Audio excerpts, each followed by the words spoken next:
justamente sobre eso, las dos sesiones pasadas, estuvimos hablando, si recordamos la sesión antepasada, un poco de cómo se da este proceso de autoconocimiento, de autorregulación, que tiene que ver con esa capacidad que van adquiriendo los estudiantes para poder conocer, para poder conocerse, poder conocerse desde un punto de vista más objetivo.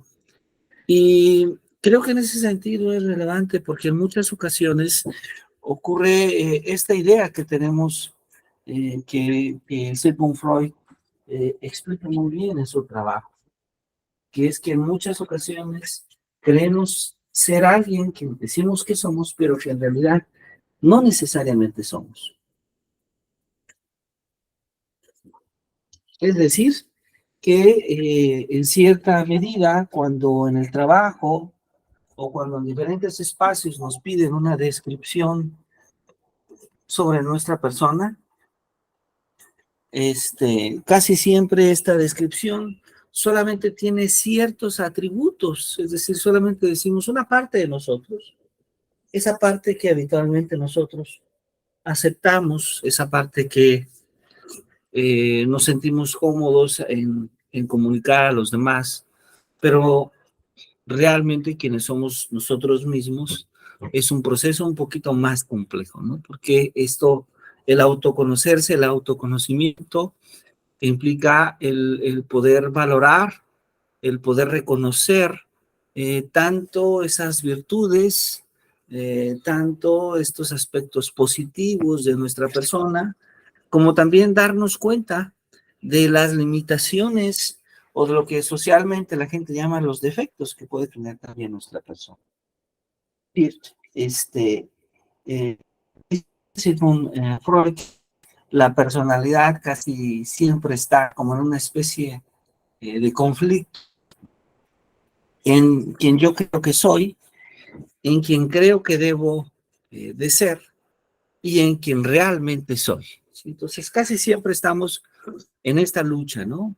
En quién queremos ser, habitualmente tomando imágenes, tomando ejemplos de otras personas, de características que nos gustan y que nos gustaría desarrollar en nuestra persona de otras personas.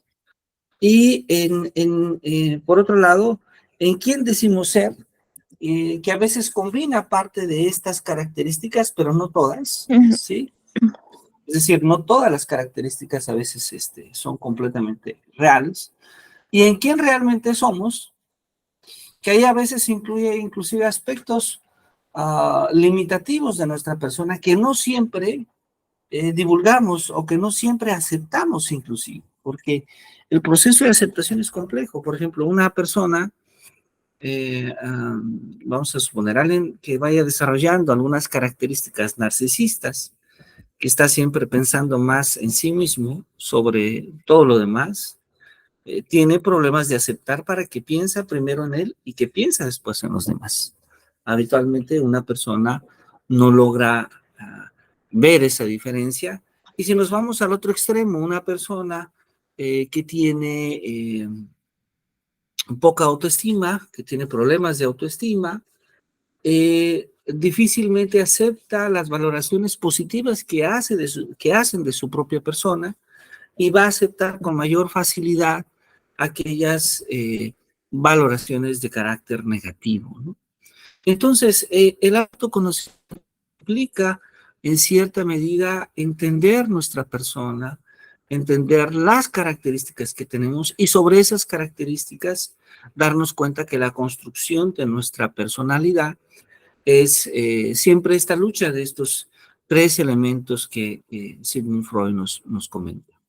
Ahora, Freud no es el único que ha tratado de hablarnos de la personalidad, porque ciertamente la personalidad también está constituida no solamente por esta parte completamente interior que tiene que ver en quién soy, en quién aspiro ser y quién creo que soy, sino más bien, por aspectos que provienen de la cultura. Es decir, la personalidad también está definida en cierta medida por los grupos sociales a los que pertenecemos, por las tradiciones, en las tradiciones y costumbres en las que nos formamos, y desde luego por una cierta genética que debemos principalmente a nuestros padres y a nuestros abuelos. Entonces, una combinación de todos estos elementos que de inicio ya podemos darnos cuenta que es una combinación bastante compleja, es la que finalmente va definiendo nuestra personalidad, ¿sí? Inclusive, en algunas teorías más recientes, sobre todo aquellas teorías que provienen de cierta psicología social, nos habla de que esa personalidad, aunque ciertamente está definida y está, podríamos decir, interpretada por nosotros mismos, eh, para poderse definir, se requiere de incluir a las personas que están en nuestro contacto, en nuestra cercanía, ya que, ya que en cierta medida, ya que en cierta medida parte de la definición de nuestra persona está definida también en cómo estas personas que están en contacto con nosotros nos definen. Y esto le llamamos justamente un principio de alteridad, que es incluir en nuestra concepción de ser humano a los otros, ¿no? Darnos cuenta que no solamente somos nosotros mismos, me refiero a mi propia persona, sino que nos definimos también en función de los demás. Y esta tercera definición, esta tercera manera de pensar la persona, tiene que ver con algo que mirábamos la sesión pasada, que tiene que ser con la empatía, ¿sí? La empatía, esta empatía que comentábamos que tiene varias características, pero una de ellas, una de las características fundamentales es poder considerar al ser humano, ¿sí? Poder considerar el valor que el ser humano tiene. Y la empatía ya forma parte de una habilidad social, ¿sí? Esa habilidad que tenemos los seres humanos para entender a los demás y darnos cuenta que en cierta medida, al entender a los demás, nos vamos entendiendo a nosotros mismos. Entonces, estas habilidades, como la Secretaría de Educación Pública en México llamó estas habilidades socioemocionales, pues naturalmente están en conexión, por un lado, la parte emocional, esa parte intrapersonal, pero también, por otro lado, la parte interpersonal, esa conexión que tiene que ver con los demás. Y justamente desarrollando nuestra gestión emocional en lo personal, es que buscamos finalmente poder desarrollar mejor nuestras habilidades sociales. Comentábamos que el cuento, comentábamos que el dibujo, son dos estrategias que podemos utilizar para los pequeños, para las niñas, para los niños, en formación, en educación preescolar o en los primeros años de primaria, para que ellos puedan ir conociendo sus emociones, para que ellos puedan ir definiendo ciertas características de su propia persona, entendiéndose a sí mismos. Pero cuando se crece un poco más y cuando ya se va desarrollando, por ejemplo, las habilidades de escritura, las habilidades de lectura, pues un excelente medio para poder entender parte de este proceso de autoconocimiento es el diario. El diario es un medio muy eficaz para poder escribir cómo nos sentimos. Y es que cada vez que nosotros escribimos, en eso que escribimos, hay una parte, desde luego, que es cognitiva, pero también hay una parte que es afectiva. Entonces, cuando escribimos, gran parte de lo que escribimos va demostrando, va dando fe de aquello que nosotros sentimos, y entonces es un excelente medio para analizarnos. ¿Y por qué es un buen medio para analizarnos? Porque en muchas ocasiones eh, cuando nos enfrentamos a situaciones, sobre todo de carácter problemática, a situaciones de las cuales devienen ansiedad, tristeza, inclusive depresión o enojo. En muchas ocasiones no valoramos todas las experiencias que hemos vivido, sino que nos centramos solamente en un momento o en una persona. Y el diario es un buen medio para releer lo que hemos vivido y para poder volver a valorar el valor que tiene tanto nuestra persona como el que tienen las personas con las que nosotros convivimos.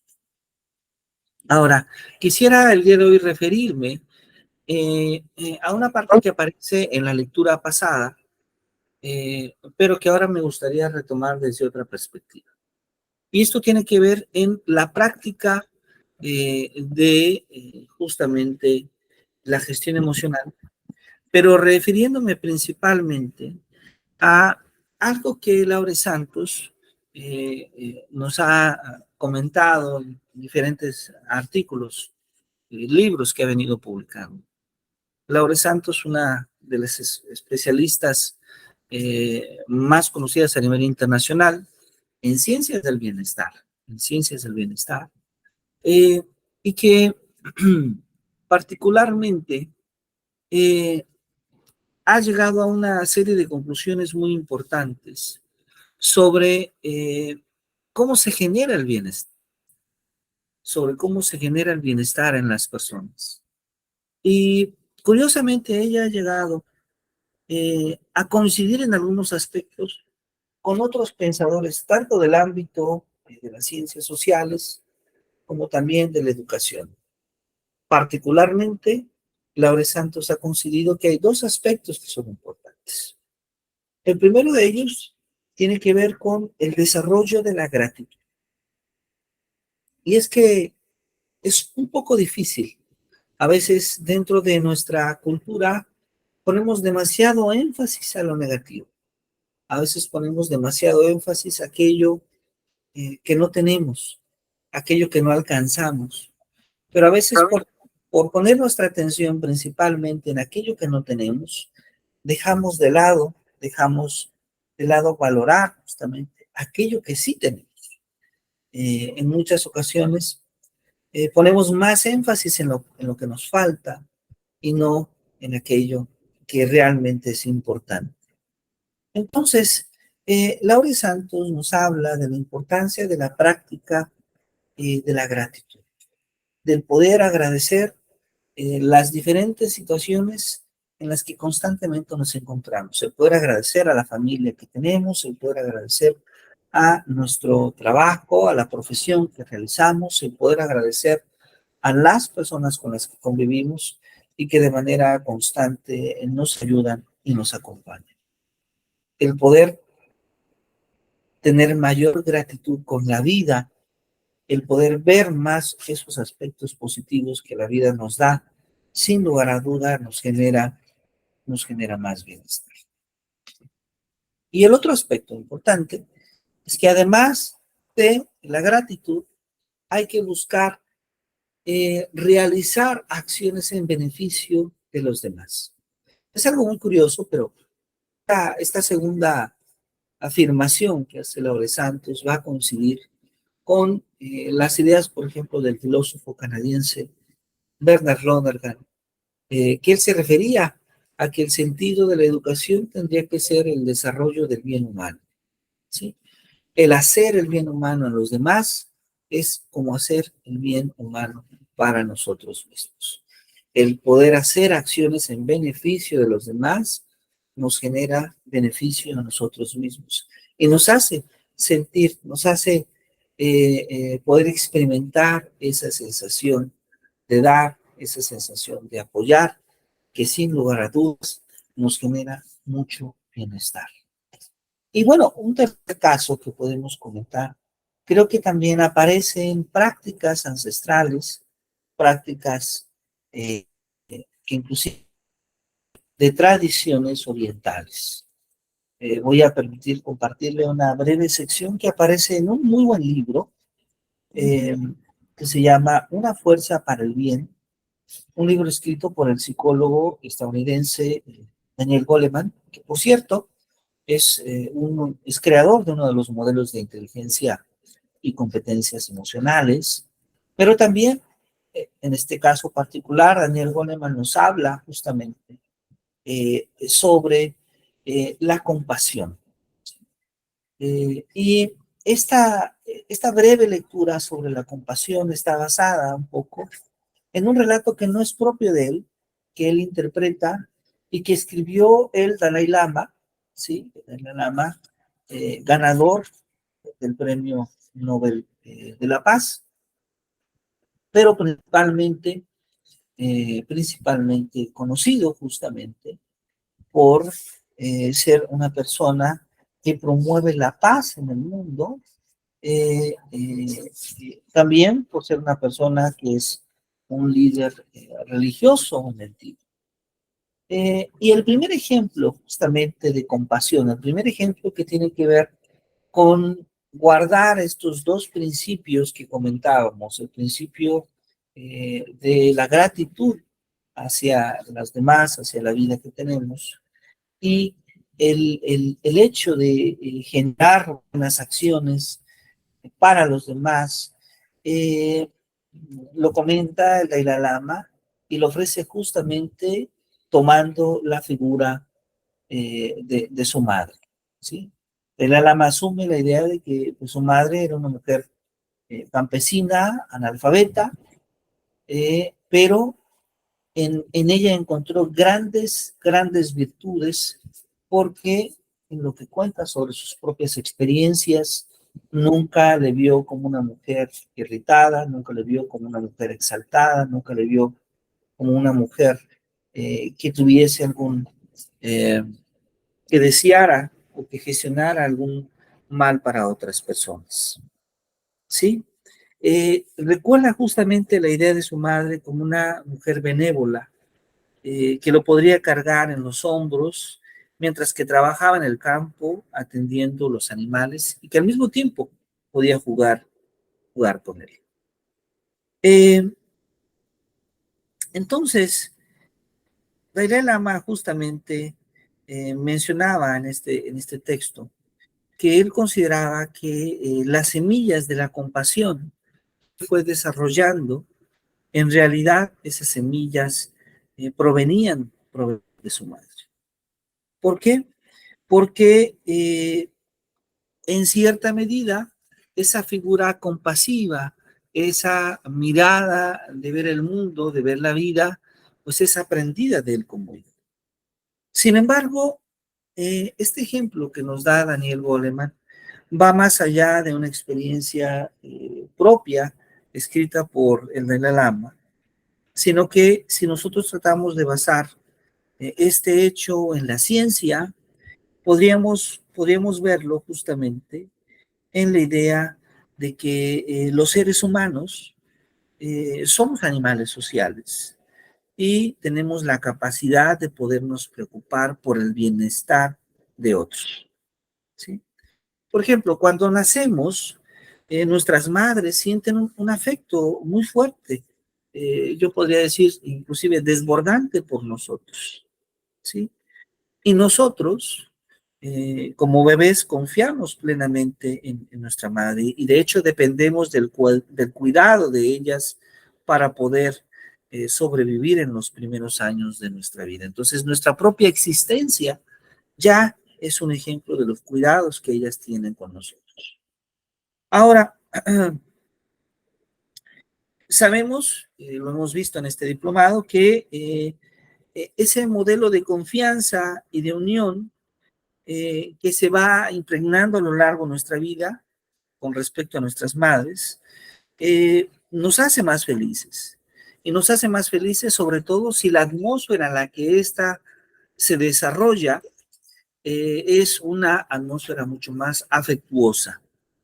De hecho, podríamos afirmar que la falta de afecto en la infancia o inclusive en la vida adulta puede ser perjudicial para nuestro bienestar. Ahora, si analizamos un poco más la situación que viven los niños, aquí hay un estudio interesante, ¿sí? A los niños, sobre todo si así los educamos, no les importa la posición social, la educación o el dinero. Un poco como lo dice el Dalai Lama, ellos principalmente responden a la sonrisa.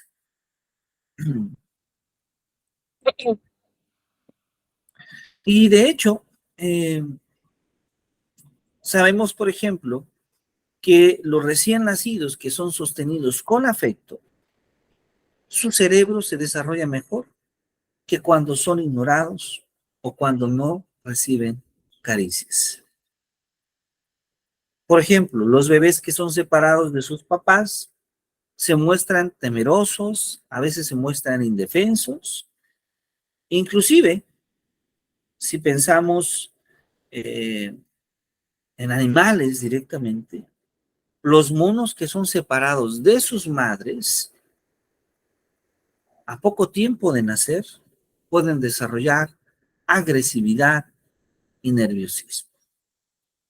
Entonces, podríamos decir que esta relación afectuosa en la infancia se vuelve fundamental para poder dar confianza y para poder mostrar afecto a los hijos. Si recibimos cariño de nuestra madre, nuestro cuerpo y nuestra mente serán más sanos. Pero cuando los niños carecen de este afecto, entonces van a albergar en su interior ese sentimiento de inseguridad que en muchas ocasiones perjudica la salud y que de hecho puede afectar inclusive su desarrollo personal y mental. Ahora, Hilley Hamlin, ¿sí?, una psicóloga de la Universidad de British Columbia, eh, ha mostrado justamente algunas investigaciones que tienen que ver con características positivas, con características emocionales positivas en los bebés, inclusive, debo mencionarle, en bebés de muy temprana edad, ¿sí? Un ejercicio muy interesante es, ella ha mostrado una película de dibujos animados a bebés con 3 personajes, un círculo, un cuadrado y un triángulo. Cada uno de ellos con ojos grandes y simpáticos. Entonces, el círculo se esfuerza por subir una colina, el triángulo se acerca y le da un empujón hacia la cima. Mientras el círculo sigue adelante, llega el cuadrado que lo derriba de un golpe, haciéndolo rodar cuesta abajo. Pero el análisis justamente de Hilley Hamlin consiste en observar qué pasa con los niños. Pues justamente a los bebés se les ofrecen juguetes en forma de triángulo bondadoso o de cuadrado malvado. ¿Y qué cree usted? ¿Cuál cree usted que elija? ¿Cuál fuera la última, profesor? ¿Sí? ¿Bondadoso o del cuadrado malvado? Es decir, el que apoya El al círculo bondadoso. o el que lo obstruye. Y en efecto, la respuesta es esa. Siempre, siempre eligen el bondadoso. ¿Sí? Ujú. Siempre eligen el bondadoso. ¿Sí? Eh,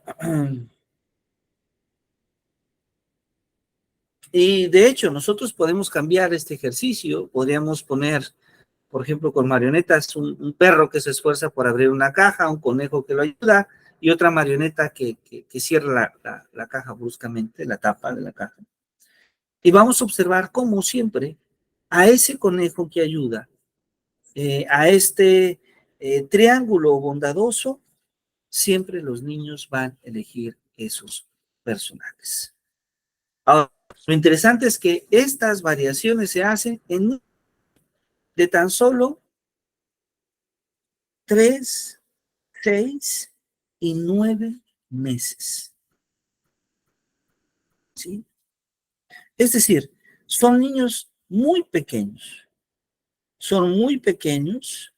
eh, de tal manera eh, que tal vez no entienden o pareciera ser que no entienden muchas cosas, pero a pesar de ello, parece ser que ya identifican ese mapa de las emociones y ya identifican, ¿sí?, cuáles son estas acciones de bondad.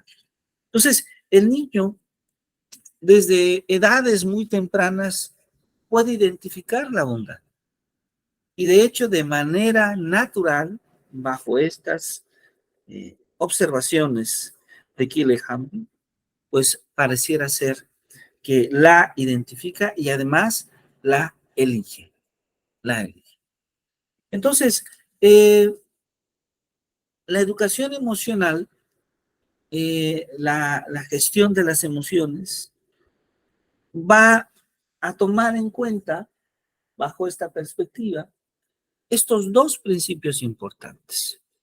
El primer principio, que tiene que ver justamente con la idea de poder desarrollar la gratitud, ¿sí?, la idea de poder también eh, hacer acciones en beneficio de los demás.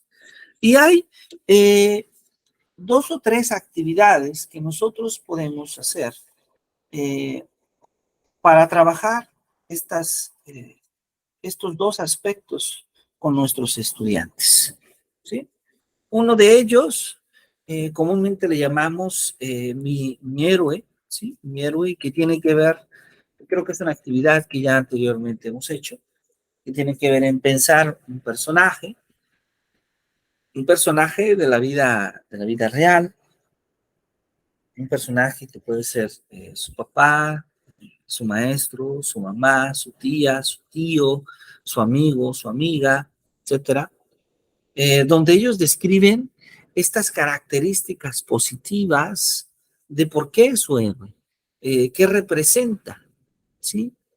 Esta descripción nosotros la podemos ver sobre todo en la educación primaria, cuando de manera escrita ellos pueden eh, darnos esta caracterización, mostrarnos esos valores, esas virtudes que tienen las personas para que puedan llamar a su héroe, y que en preescolar lo podemos traducir también en un dibujo.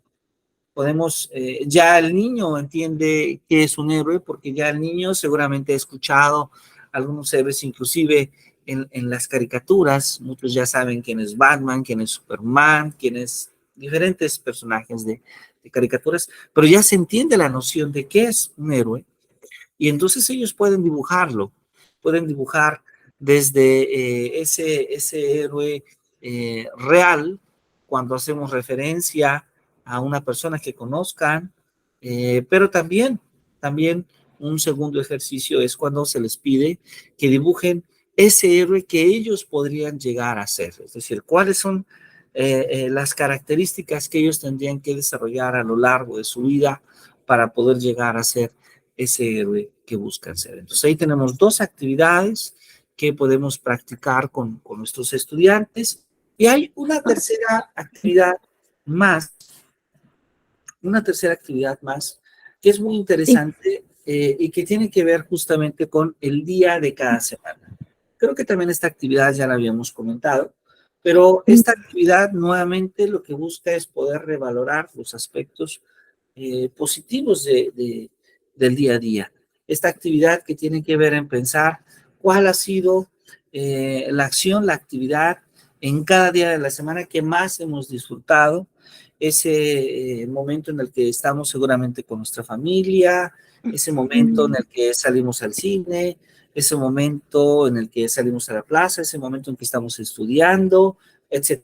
Ese momento en que estamos con las personas que queremos. Entonces, hacer un dibujo breve de cada una de esas acciones por cada día representa una actividad que al final nos hace ver cómo esa semana, que para muchos puede ser como una semana gris, o como una semana con mucho trabajo, o como una semana con mucha desesperanza, pues tiene muchos momentos agradables y que vale justamente la pena poderlos vivir y poderlos disfrutar. ¿Sí? Entonces ahí tenemos una tercera actividad que lo que busca en este caso es llevar a cabo una gestión, decimos nosotros, una gestión positiva de las emociones, ¿no? Y es una gestión positiva de las emociones porque nos interesa no solamente hablar de las emociones que viven las personas, sino de desarrollar gestiones que puedan ser mucho más sanas. Bueno, ¿alguna pregunta está ahí, maestra? No, profesor, ninguna. Bueno, entonces, la idea es que cuando nosotros buscamos desarrollar estas dos características tienen buenas consecuencias, ¿sí? Y tienen buenas consecuencias en nuestra manera de relacionarnos, primero con nosotros mismos, pero también con los demás. Cuando somos agradecidos con los demás, cuando buscamos buenas acciones para con los demás, pues desarrollamos una buena convivencia. Y bueno, la idea justamente es que esta convivencia, como su propia palabra lo define, convivir es vivir en compañía de otros, ¿sí? Es decir, la convivencia va a implicar siempre que nosotros podamos expresar nuestros sentimientos, nuestras actitudes, nuestros deseos, nuestras opiniones, pero también nuestros derechos, ¿sí? También va a implicar resolver problemas, porque cuando hay una convivencia, cuando convivimos con más personas, por ejemplo, cuando convivimos en nuestra familia, con nuestros hermanos, con nuestros padres, se generan también problemas. Hay problemas inmediatos. Y entonces también se requiere la habilidad de resolución de problemas, ¿sí? Y claro, el poder disminuir esas dificultades que se van presentando debido a la propia interacción. Es decir, es completamente natural que en el momento en que hay interacción entre un grupo de personas, los problemas puedan emerger, pero si se han desarrollado habilidades sociales, si se han desarrollado maneras de convivir de una forma sana, pues entonces los problemas se pueden resolver. Así es que aparece el concepto de habilidades sociales, ¿sí? ¿Cuáles son las habilidades sociales? Pues son aquellas habilidades que podemos definir como un conjunto de conductas aprendidas, ¿sí? Que presenta una persona en un contexto interpersonal. Es decir, las habilidades sociales, que son en cierta medida esas habilidades para comunicar lo que una persona siente, lo que una persona vive, lo que una persona experimenta a otras personas. Y claro, lo primero que habrá que mencionar es que las emociones se contagian. ¿Sí? Las emociones se contagian. Entonces, hoy en día sabemos que debido a la acción de las neuronas espejo, hay la posibilidad de que las emociones se reproduzcan en otras personas. Y esto nosotros lo podemos ver de manera cotidiana en la escuela, en la oficina, en el salón de clase, cuando alguien llega con esta alegría, con este optimismo, se contagia. Y también cuando alguien llega con frustración, con enojo, con tristeza, esta también se puede contagiar a los demás. Entonces, estas habilidades sociales no solamente influyen restrictamente en la persona que las vive, que las experimenta, sino también en las demás personas. ¿Cuáles son algunas de estas habilidades sociales? Pues por un lado, la comunicación, el poder comunicar las emociones, el poder comunicar lo que sentimos es muy importante. La empatía, ya hemos empezado a hablar de la empatía antes. La asertividad, la escucha activa también es una habilidad social. El apego también es una habilidad social. La cooperación, el autocontrol y desde luego la solución de conflictos. Ahora, la escuela es un espacio social. De hecho, La escuela es uno de los espacios sociales controlados más importantes en los cuales se forman los niños y las niñas. Entonces, la escuela tiene una función socializadora, ¿sí? ¿Por Las, qué, disculpe, sí, profesor, por qué el apego es una habilidad social? el apego es una habilidad social porque el apego se da en base a la relación que establecemos con otra persona. Por Ok. ejemplo, un niño tiene apego a su mamá, ¿sí? Un niño o una niña tiene apego a su mamá y requiere inclusive en muchas ocasiones de la presencia constante de su mamá, Ujú. ¿sí? Entonces es algo que siente el niño, pero que no siente por él mismo, lo siente por otra persona o por otras personas que para él representan algo importante. De hecho, este término apego acá nosotros también podemos entenderlo como el cariño en muchas ocasiones. Es decir, las Ajá. personas en nuestras relaciones personales ofrecemos o damos o tenemos cariño por otras personas, ¿no?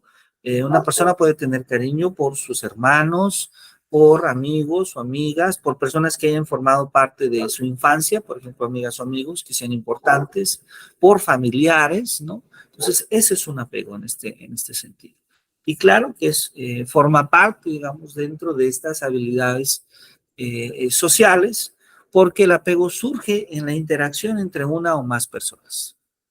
Ok, muy bien, gracias. Sí, a usted.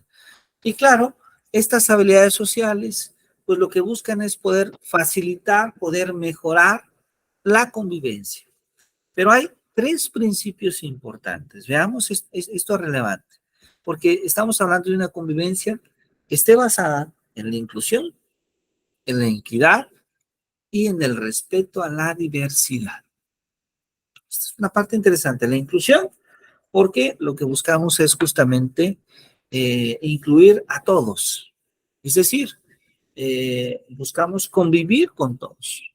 Pero la manera que tenemos, por ejemplo, en el salón de clases de convivir con todos, va a ser diversificada, va a ser diferente. Y va a ser diferente porque todos de inicio son distintos. Ahí es donde aparece justamente la diversidad. Y la primera parte es entender que todos son distintos y que todos merecen respeto a ser distintos. Es decir, que ser distintos es completamente natural. Forma parte justamente de la naturaleza del ser humano, esa diversidad. Pero ahora, si todos son distintos y si incluyo a todos, pues esto significa que a cada persona puedo relacionarme a cada persona de una forma diferente, pero de una forma en la que esa persona y yo mismo lo necesitamos. Ahí es donde aparece la equidad. Es decir, la manera en la que, dialogo con una persona, con María o con Luis o con Juan es diferente, porque Juan, Luis y María son diferentes. Pero además, la manera en la que establezco esa relación es distinta. Porque tal vez con Luis, a ambos nos gusta hablar del fútbol y platicamos bastante del fútbol, porque nos gustan los dos. Eso es equidad. Pero tal vez a María lo que le gusta es la música y a veces platicamos sobre la música que nos gusta. O tal vez a Jorge lo que le gusta es la pintura y entonces hablamos sobre la pintura o hablamos sobre la comida o hablamos sobre los libros. Es decir, a cada persona ocupa un lugar especial y para cada persona establecemos una relación específica. Ujú. ¿Sí? Sí. Ok. Bueno, entonces, vamos a pensar justamente en estas preguntas que nosotros podemos reflexionar. Tal vez usted pueda tomar alguna captura de pantalla, que es Ajá. cuando nos preguntamos un poco sobre cómo es nuestra convivencia, sobre todo con nuestra familia, con nuestros amigos y desde luego en el espacio escolar, ¿no? Entonces, uno puede decir, bueno, ¿cómo nos relacionamos con los integrantes de nuestra comunidad escolar? Es una pregunta casi para nosotros, ¿no? ¿Cómo nos Sí. relacionamos con los maestros, con los demás compañeros de la escuela, con los directivos, con los alumnos y con los padres de familia? Y claro, cuando pensamos en estas relaciones, tenemos que pensar en respuestas con mayor profundidad, ¿no? Porque a veces nos damos cuenta, a veces en los cursos, inclusive de educación emocional, cuando alguien inmediatamente dice, ¿cómo nos llevamos con todos? Bien. Bueno, eso se ve un poco difícil. Ojalá, ¿verdad? Pero generalmente hay diferencias, hay diferencias. Esto no significa tampoco que nos llevemos mal, pero los niveles de profundidad a esto que nos referimos con la equidad son distintos, ¿no? Nosotros elegimos con quién platicamos aspectos muy, muy personales, con quién platicamos aspectos más de carácter laboral, con quienes platicamos otros aspectos que tienen que ver con cuestiones sociales, pero no de profundidad, ¿no? Entonces, vamos eligiendo a las personas con las que nosotros platicamos y ese nivel de profundidad en la elección que hacemos en gran medida determina el papel que juegan las personas con nosotros.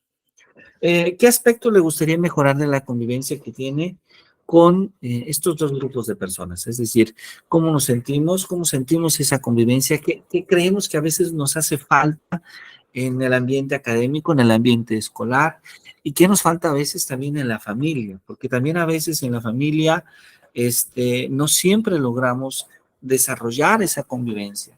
Y esto se debe a que en muchas ocasiones las maneras en las que vamos gestionando nuestras emociones son muy dispares, son muy diferentes. Hay personas que están abiertas al diálogo, hay personas que pueden estar abiertas a poder platicar sobre lo que sienten, sobre lo que viven, sobre lo que desean, y hay otras personas que no aceptan a veces ese diálogo y que es necesario poco a poco irlas convenciendo de lo importante que es poder platicar y de poder mediar a las situaciones que vivimos, ¿sí? En la vida, digamos, las cosas no tienden a ser tan tajantes como un sí o como un no, porque sabemos que es mucho más complejo que solamente blanco o negro, ¿no? Entonces, bueno, dejemos estas dos reflexiones para usted, un aspecto mucho más personal, pero sí vale la pena cuestionarse sobre cómo nos relacionamos, cómo nos sentimos.